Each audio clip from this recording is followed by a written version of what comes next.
Hello दोस्तों, नमस्कार। कैसे हैं आप? उम्मीद है कि आप सब लोग एकदम मस्त होंगे। तो दोस्तों, स्वागत है आपका फिर से आपके अपने यूट्यूब चैनल एम्बिशन क्लासेस 2019 में। तो दोस्तों, जैसा कि हमारा क्लास 10 से एसिड बेस एंड सोल्ट चल रहा है और 2-3 पार्ट दोस्तों अपलोड हो चुके हैं। तो दोस्तों, आज हम बात करेंगे पार्ट 5 के बारे में। जी हाँ दोस्तों, आज का हमारा रहने वाला है पार्ट 5। ओके, चलिए दोस्तों, बने रहिएगा हमारे साथ और वीडियो के लास्ट तक देखिएगा बिना स्किप किए। आज हम बात करने वाले हैं दोस्तों, फिर से हमारा चैप्टर वही रहने वाला है, एसिड बेस एंड सॉल्ट। तो दोस्तों, आज का हमारा टॉपिक रहेगा बेस। टॉपिक क्या रहेगा हमारा? बेस रहेगा। तो सबसे पहले हम बात कर लेते हैं कि बेस होता क्या है। बेस के बारे में जैसे ही क्वेश्चन आता है दोस्तों, कहते हैं कि बेस क्या होता है। तो सबसे पहले बताएं कि बेस कैसे केमिकल सब्सटेंस होते हैं जिनका टेस्ट कैसा होता है? बिटर होता है। कैसा होगा? बिटर टेस्ट होगा। और छूने में कैसे होंगे? स्लिपरी होंगे। दूसरी बात, क्या कर देते हैं? रेड लिटमस को ब्लू में चेंज कर देते हैं। और होता है कि न्यूट्रलाइज कर देते हैं एसिड को। तो चलिए इसी बारे में आज हम बात करेंगे। सबसे पहले डेफिनेशन हम लिख देते हैं बेस के बारे में। तो बेस क्या होता है? Base are the chemical substance, base are the chemical substance which have a bitter taste, bitter taste, comma, neutralize an acid, comma, slippery to touch, and दोस्तों अगर बात करें, and turns red litmus to blue. बहुत ही important चीज़ें क्या है दोस्तों, देखेंगे कि बेस क्या है। ऐसे केमिकल सब्सटेंस होते हैं जो क्या काम करते हैं, जिनका टेस्ट कैसा होता है? बिटर टेस्ट, कड़वा टेस्ट होता है। एसिड को न्यूट्रलाइज कर देते हैं। छूने में स्लिपरी होते हैं, छूते हैं तो साबुन के जैसे लगते हैं। क्या लिखेंगे? Soapy to touch, SOAPY, soapy to touch, soapy, साबुन के जैसे लगते हैं छूने में। And turn red litmus to blue, क्या काम करेंगे? रेड लिटमस को ब्लू कर देंगे। ब्लू से रेड करने वाला एसिड था, अब रेड से ब्लू जो करेंगे वो बेस होंगे। समझ में आ गया होगा दोस्तों कि क्या होता है बेस। तो बेस ऐसे केमिकल सब्सटेंस होते हैं जो क्या होता है दोस्तों, क्या होता है? देखिए पहले देखिए, बिटर टेस्ट, न्यूट्रलाइज करेंगे एसिड को, छूने में सोपी होंगे और रेड लिटमस को ब्लू करेंगे। नेक्स्ट पॉइंट और लिख देते हैं, it produces a hydroxide ion, on dissolving in water में ऐड होने के बाद क्या देते हैं दोस्तों? हाइड्रोक्साइड आयन प्रोड्यूस कर देते हैं। हाइड्रोक्साइड आयंस क्या प्रोड्यूस करते हैं? हाइड्रोक्साइड आयन देते हैं। एसिड क्या देते थे? Hydrogen ion. बेस क्या देंगे? हाइड्रोक्साइड आयन देंगे। आई होप कि आप लोगों को ये समझ में आ गया होगा। इसके एग्जाम्पल लेते हैं। तो एग्जाम्पल दोस्तों क्या हो गया? सोडियम हाइड्रोक्साइड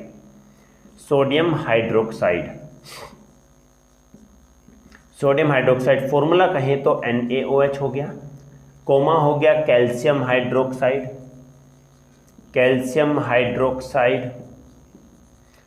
फॉर्मूला कहें तो CaOH का होल ट्वाइस, कोमा, फिर क्या होगा हमारे बहुत सारे इसमें magnesium hydroxide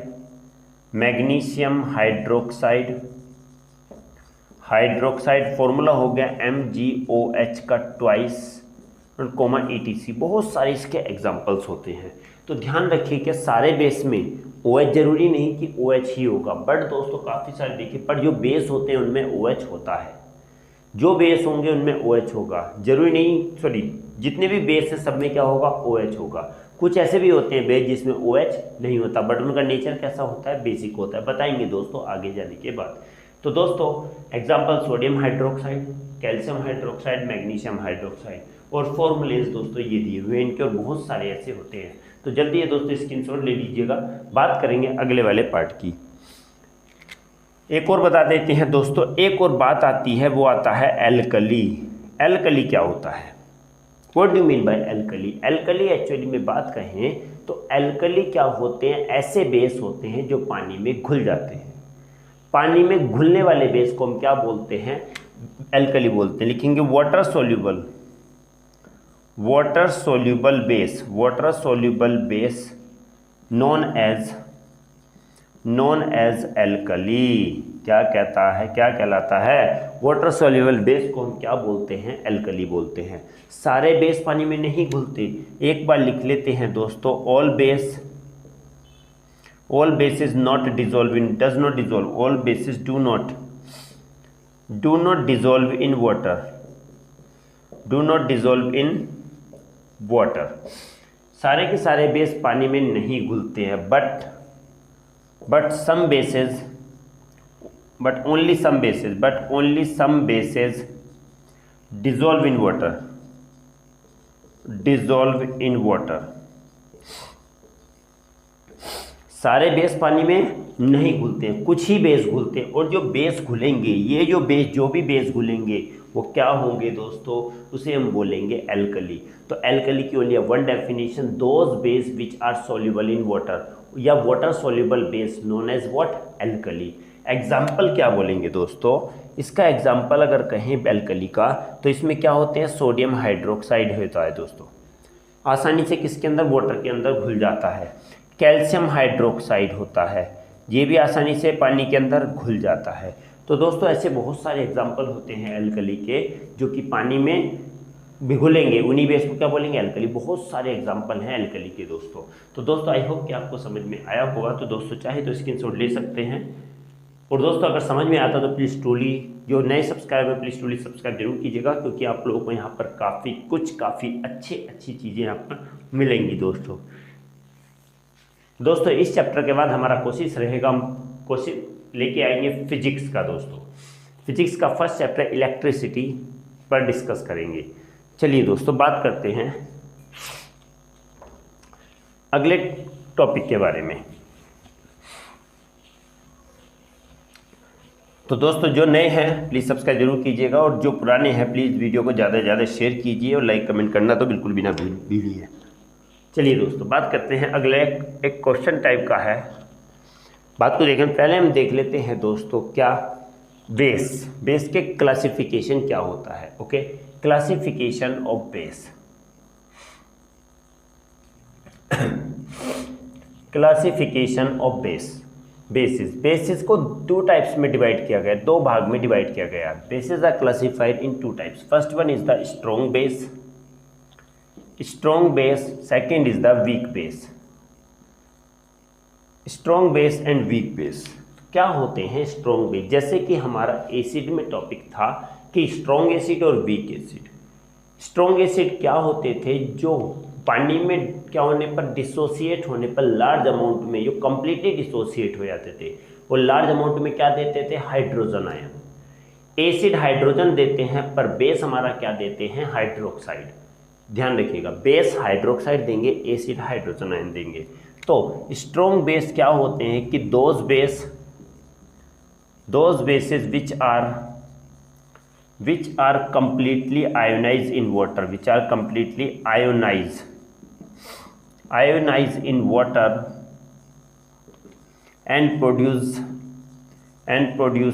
a large amount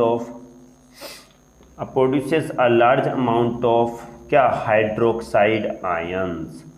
क्या प्रोड्यूस करते हैं, लार्ज अमाउंट में हाइड्रोक्साइड आयन प्रोड्यूस करते हैं। उन्हें हम क्या बोलते हैं, बेस। और कैसे, स्ट्रॉन्ग बेस, जो पूरी तरीके से कंप्लीटली आयोनाइज हो जाएंगे, पूरी तरीके पानी में टूट जाएंगे, पूरी तरीके से डिसोसिएट हो जाएंगे अपने आयनों में, और लार्ज अमाउंट में क्या देते हैं, हाइड्रोक्साइड आयन देंगे। उस बेस को हम क्या बोलेंगे, स्ट्रॉन्ग बेसिस बोलेंगे। क्या बोलेंगे, स्ट्रॉन्ग बेसिस। एग्जाम्पल की अगर दोस्तों बात करें हम इसमें, एग्जाम्पल इसमें क्या हो गया, NaOH सोडियम हाइड्रोक्साइड है, पोटेशियम हाइड्रोक्साइड है, कैल्शियम हाइड्रोक्साइड है। ये क्या है दोस्तों, ETC। ये सारे के सारे किसके एग्जाम्पल हैं, स्ट्रॉन्ग बेस के एग्जाम्पल हैं। ये स्ट्रॉन्ग बेस के एग्जाम्पल है जो काफ़ी अमाउंट में क्या देते हैं, हाइड्रोक्साइड आयन देते हैं और पूरी तरीके से डिसोसिएट हो जाते हैं। बात करते हैं वीक बेस के बारे में। तो those bases which are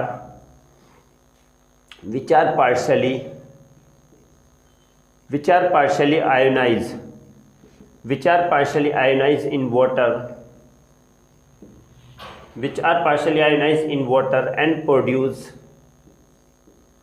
and produces a small amount of hydroxide ions.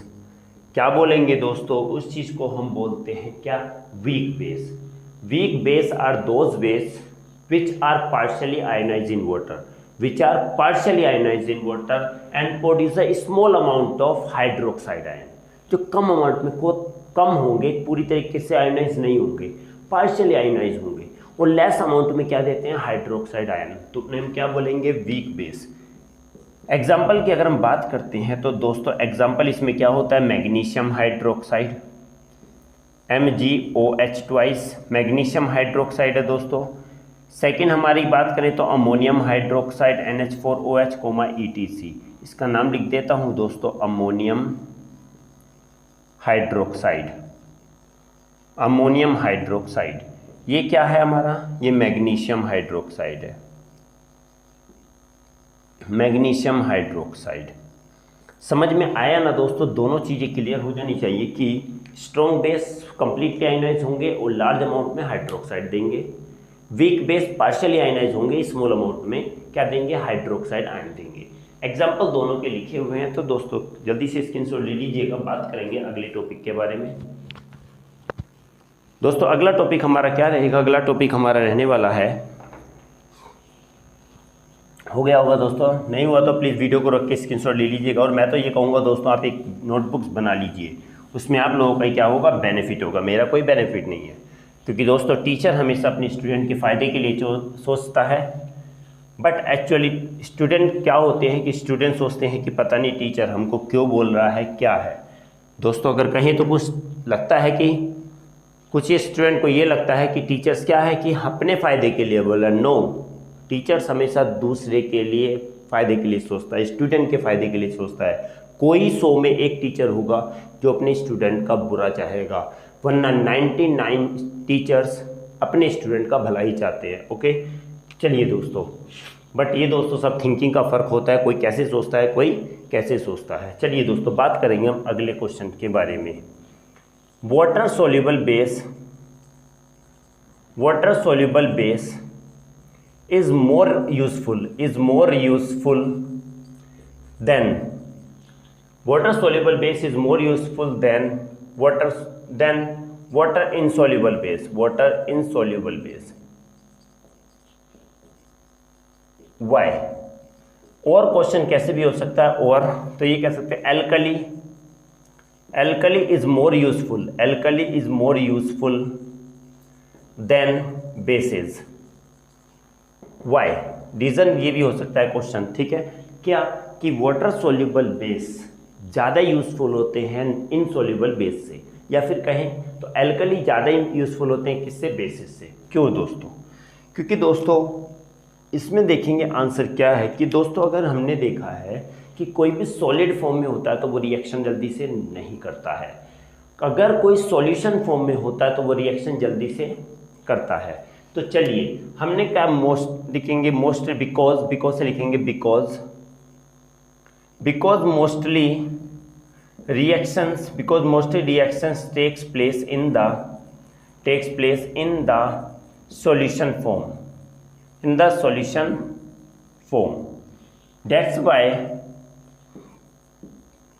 that's why alkali solution form, alkali is soluble in water, and form solution, that's why alkali is more useful than bases। क्या कि हमने ये देखा कि mostly reaction किस में होती है, एक्वस स्टेट में होती है, सॉल्यूशन फॉर्म में होती है, और एल्कली क्या करते हैं, क्या करते हैं दोस्तों, वाटर के साथ मिलकर सॉल्यूशन बना लेते हैं कि पानी में घुल जाते हैं और सॉल्यूशन बना लेते हैं। जब सॉल्यूशन बन जाएगा और बेस सॉल्यूशन नहीं बनाएगा क्योंकि पानी में सॉल्युबल है ही नहीं, तो यही कारण है कि क्या होता है कि एल्कली ज़्यादा यूज़फुल होते हैं इनसॉल्युबल बेस से। क्यों? क्योंकि एल्कली क्या होता है, क्योंकि मोस्टली रिएक्शन किसमें होती हैं, सॉल्यूशन फॉर्म में होती हैं, और एल्कली वाटर के साथ मिलकर सॉल्यूशन बनाता है जिससे रिएक्शन की रेट बढ़ जाती है, रिएक्शंस बढ़ जाती है।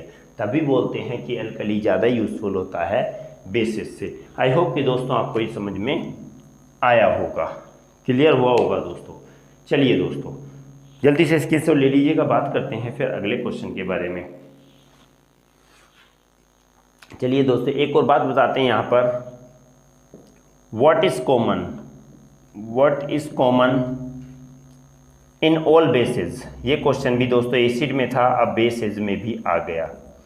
क्या होता है सारे बेस में कॉमन, सारे बेसिस जितने भी हो, चाहे वो कौन सा हो, क्या हो, चाहे वो वाटर सोल्यूबल हो या कोई सा भी बेस हो, तो सब में कॉमन ये होता है कि क्या,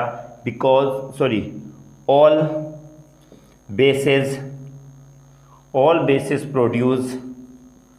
bases produce hydroxide ion on dissolving in water। यही इनमें कॉमन होती है, यही चीज़ कि सारे के सारे बेस पानी में डिजोल्व होकर क्या बनाते हैं, हाइड्रोक्साइड आयन बनाते हैं। क्या बनाते हैं, हाइड्रोक्साइड आयन बनाते हैं, हाइड्रोक्साइड आयंस देते हैं, यही चीज़ कॉमन होती है। सारे एसिड में क्या कॉमन होगी, वो सारे के सारे हाइड्रोजन आयन देंगे। बेस में क्या कॉमन है, वो सारे के सारे हाइड्रोक्साइड आयन देंगे। आई होप कि दोस्तों आप लोगों का ये भी क्लियर हो गया होगा। तो एक एक चीज़ दोस्तों हम बेसिक से एडवांस की ओर लेके जाते हैं, बिल्कुल दोस्तों। और जो नए हैं प्लीज़ चैनल को सब्सक्राइब जरूर कीजिएगा, क्योंकि यहाँ पर दोस्तों आपको क्लास का सिलसिला, नई नई वीडियोस का, हर साइंस से रिलेटेड सारी वीडियोस का, केमिस्ट्री 11-12 का सिलसिला जारी रहता है दोस्तों। चलिए बात करते हैं अगले क्वेश्चन के बारे में। दोस्तों सब्सक्रिप्शन के लिए इसलिए बोला जाता है, सब्सक्रिप्शन के लिए, क्योंकि दोस्तों आपको टाइम टू टाइम वीडियो मिलती रहें। अगर नहीं करेंगे तो आपको टाइम टू टाइम वीडियो मिलेंगी ही नहीं। चलिए दोस्तों बात करते हैं अगले क्वेश्चन के बारे में। अगला क्वेश्चन हमारा आता है प्रॉपर्टीज ऑफ बेसिस। दोस्तों हम इसमें सारा टॉपिक वाइज लेके जा रहे हैं, जो भी सारे टॉपिक्स एनसीईआरटी में हम सारे के सारे पूरे एक्सप्लेनेशन के साथ कवर कर रहे हैं। दोस्तों एनसीईआरटी में छोटे छोटे चैप्टर्स हैं, वहाँ पर इतना एक्सप्लेनेशन नहीं है। हम क्या कर रहे हैं, वही टॉपिक लेकर उसको पूरी तरीके से एक्सप्लोर कर रहे हैं जितना ज़्यादा हो सकता है और जितना तुम्हारे लिए इम्पोर्टेंट है। चलिए बेसिस की प्रॉपर्टी के बारे में बात करते हैं। सबसे पहले हमने बताया था बेसिस की प्रॉपर्टी क्या होती है, ये बिटर इन टेस्ट होता है। लिखेंगे they are bitter in taste. चलिए ये कैसा होता है, कड़वा होता है। बी हमने कहा था सोपी टू टच होता है, दे आर सोपी टू टच। छूने में कैसा होता है, छूने में साबुन के जैसा होता है। ठीक है, अगर हम छूते हैं कभी, देखना दोस्तों लैब में क्या होना, अपने स्कूल की लैब में जाके अपने टीचर से बोल रहे कि आपको लैब दिखाएं, और वहाँ पर आप एसिड को देखना और बेस को देखना। बेस को अगर छूते हैं तो उसका सॉल्यूशन छुएंगे, सोडियम हाइड्रोक्साइड का डाइल्यूट छूना दोस्तों। कॉन्सनट्रेटेड छूओगे तो हाथ काट देता है, कोरोसिव नेचर होता है एसिड की तरह। सोडियम हाइड्रोक्साइड या किसी बेस के सॉल्यूशन को छूते हैं तो कैसा होता है, साबुन के जैसा लगता है, सोपी टू टच होता है। सी बात आएगी, means bases turns red litmus to blue.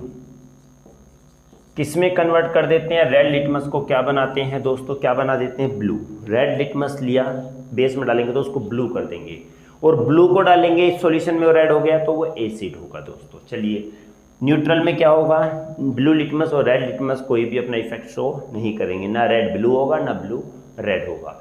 आगे basic solution conducts electricity due to the presence of ions. मैंने दोस्तों बताया भी था कि इलेक्ट्रिसिटी कंडक्ट करने के लिए दो ही चीज होती हैं, या तो इलेक्ट्रॉन या आयंस। सॉलिड है तो इलेक्ट्रॉन, सॉल्यूशन है तो आयंस। क्या होगा, बेसिक सॉल्यूशन के अंदर इलेक्ट्रिसिटी कंडक्ट करती है due to the presence of ions. आगे ई वाला क्या होता है कि bases reacts with acid to form salt and water, क्या बनाते हैं, सॉल्ट एंड वाटर बनाते हैं। क्या कि बेसिस एसिड के साथ रिएक्ट होकर सॉल्ट एंड वाटर बनाते हैं, सॉल्ट एंड और वाटर का बनना किसी एसिड बेस की रिएक्शन से क्या कहलाता है दोस्तों, न्यूट्रलाइजेशन रिएक्शन।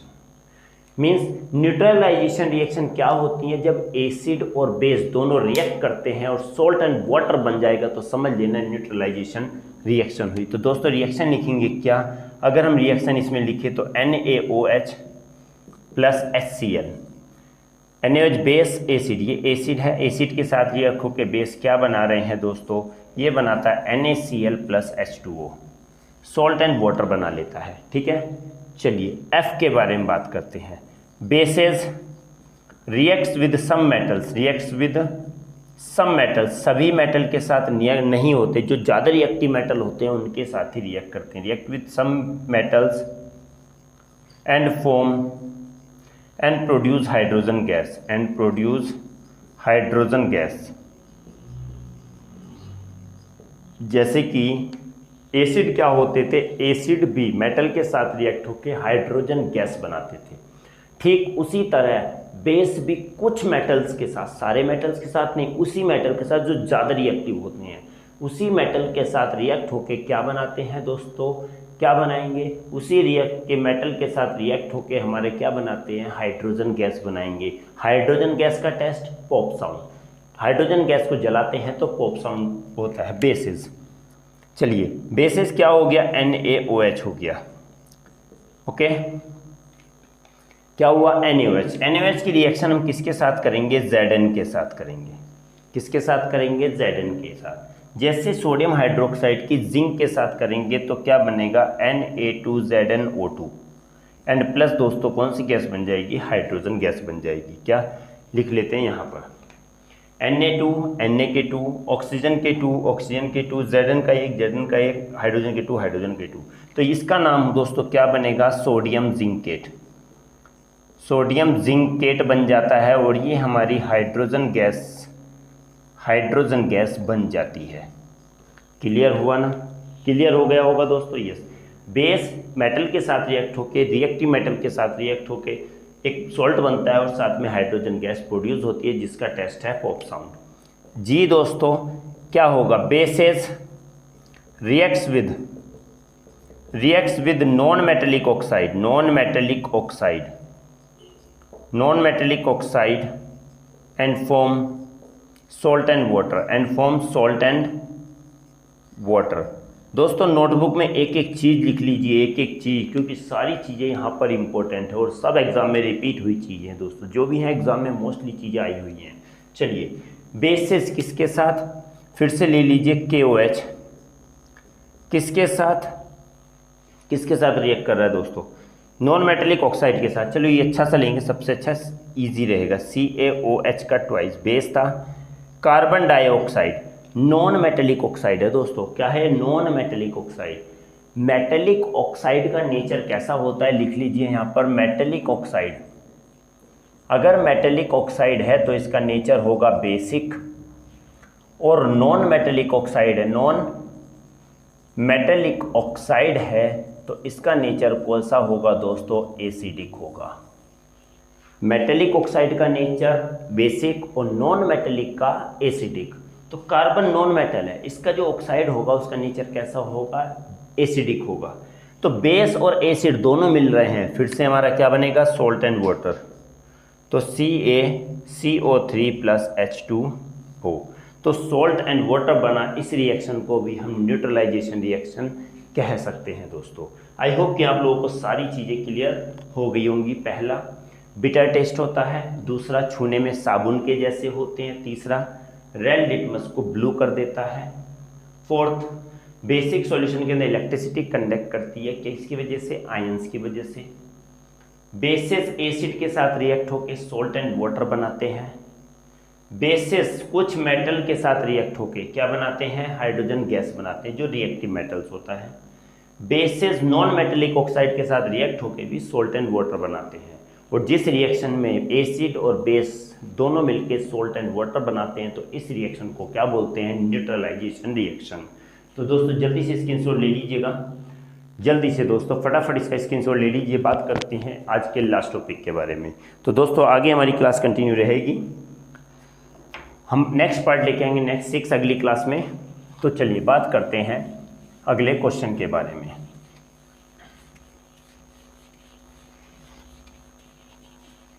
चलिए इसको विराफ कर देते हैं। चलिए बात करेंगे अगले क्वेश्चन के बारे में, यूजेस ऑफ बेसिस। बेसिस के क्या यूज है। सबसे पहले हम कहते हैं कि sodium hydroxide is used in the manufacture of क्या, एक तो आता है सोप बनाने में इसका यूज़ होता है, और पेपर बनाने में इसका यूज़ होता है, कोमा ETC काफ़ी जगह इसका यूज़ होता है। किसका, सोडियम हाइड्रोक्साइड। सोडियम हाइड्रोक्साइड का यूज़ कहाँ होता है, पेपर बनाने में, और दूसरी बात सोप बनाने में, और बहुत सारी जगह इसका यूज़ होता है। ठीक है। बी की बात करेंगे, मैग्नीशियम हाइड्रोक्साइड। मैग्नीशियम हाइड्रोक्साइड का यूज़ होता है एंटी एसिड की तरह। Okay, magnesium hydroxide is used as an anti acid. ध्यान रखिएगा, एंटी एसिड के बारे में भी अगली क्लास में हम डिस्कस करने वाले हैं। Antacid which is used to cure acidity, which is used to neutralize the acid present in it, neutralize the acid present in our stomach। दोस्तों इसका यूज भी लिख दिया, क्या हमारे पेट में जो एसिडिटी बनती है उसको खत्म करने के लिए, उसको न्यूट्रलाइज करने के लिए किसका यूज़ किया जाता है, मैग्नीशियम हाइड्रोक्साइड का। बेकिंग सोडा का भी यूज़ होता है मैग्नीशियम हाइड्रोक्साइड का, क्योंकि डॉक्टर एक सिरप देता है, डार्क विस्कस सिरप होता है, वो जब पीते हैं तो हमारी एसिडिटी आराम पड़ जाता है, ठीक हो जाती है, न्यूट्रलाइज हो जाती है एसिडिटी। क्यों, क्योंकि जो हमने सिरप पिया उसमें मैग्नीशियम हाइड्रोक्साइड और अमोनियम हाइड्रोक्साइड वगैरह होते हैं। चलिए दोस्तों सी वाला, sodium carbonate is used in the manufacture of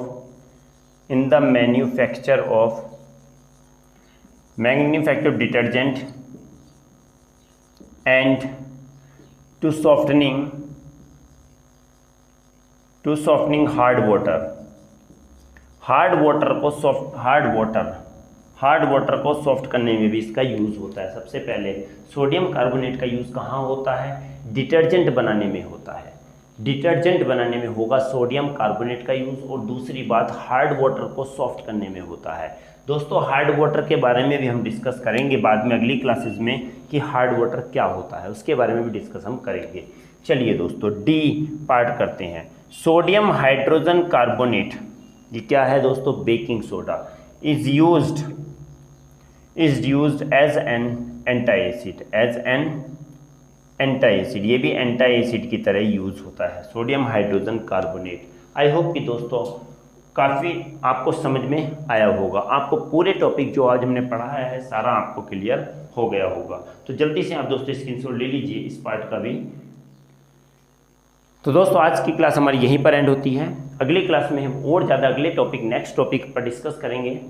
तो दोस्तों पढ़ते रहिएगा, बिल्कुल मस्त तरीके से तैयारी करते रहिएगा। दोस्तों बोर्ड स्टूडेंट्स के लिए ज़रूरी होता है कि अभी से तैयारी करना, क्योंकि बोर्ड क्लास की अभी से तैयारी नहीं करेंगे तो आगे दोस्तों बहुत मुश्किल हो जाता है। तो दोस्तों अपना ध्यान रखिएगा, मस्त कीजिए, एंजॉय कीजिए लाइफ को। मिलते हैं अगली क्लास में, तब तक के लिए नमस्कार।